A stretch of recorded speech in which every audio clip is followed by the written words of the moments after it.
رسول اللہ صلی اللہ علیہ وآلہ وسلم نے فرمایا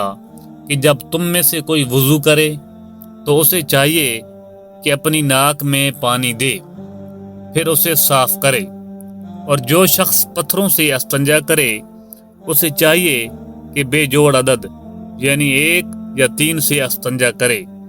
اور جب تم میں سے کوئی سو کر اٹھے تو وضو کے پانی میں ہاتھ ڈالنے سے پہلے اسے دھو لے، کیونکہ تم میں سے کوئی نہیں جانتا کہ رات کو اس کا ہاتھ کہاں رہا ہے۔ صحیح بخاری حدیث نمبر 162۔ حضرت عبداللہ بن عمر رضی اللہ تعالی عنہ روایت کرتے ہیں کہ ایک مرتبہ رسول اللہ صلی اللہ علیہ وآلہ وسلم ایک سفر میں ہم سے پیچھے رہ گئے، پھر تھوڑی دیر بعد آپ صلی اللہ علیہ وآلہ وسلم نے ہم کو پا لیا اور عصر کا وقت آ پہنچا تھا۔ ہم وضو کرنے لگے اور اچھی طرح پاؤں دھونے کی بجائے جلدی میں ہم پاؤں پر مسح کرنے لگے۔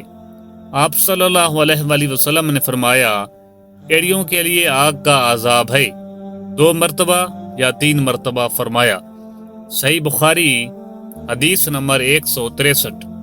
حضرت عثمان رضی اللہ تعالی عنہ نے وضو کا پانی منگوایا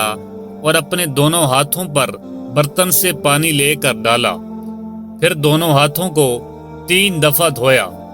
پھر اپنا دانا ہاتھ وضو کے پانی میں ڈالا، پھر کلی کی، پھر ناک میں پانی دیا، پھر ناک صاف کی، پھر 3 دفعہ اپنا منہ دھویا اور کونیوں تک 3 دفعہ ہاتھ دھوئے، پھر اپنے سر کا مسح کیا، پھر ہر ایک پاؤں 3 دفعہ دھویا، پھر فرمایا، میں نے رسول اللہ صلی اللہ علیہ وآلہ وسلم کو دیکھا کہ آپ میرے اس وضو جیسا وضو فرمایا کرتے تھے،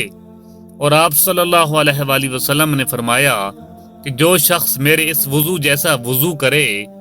اور حضور قلب سے 2 رکعت پڑھے جس میں اپنے دل سے باتیں نہ کرے تو اللہ تعالیٰ اس کے پچھلے گناہ معاف کر دیتا ہے۔ صحیح بخاری حدیث نمبر 164۔ حضرت ابو ہریرہ رضی اللہ تعالی عنہ لوگوں کے پاس سے گزرے اور لوگ لوٹے سے وضو کر رہے تھے۔ آپ نے کہا، اچھی طرح وضو کرو، کیونکہ ابو القاسم صلی اللہ علیہ وآلہ وسلم نے فرمایا، خشک ایڑیوں کے لیے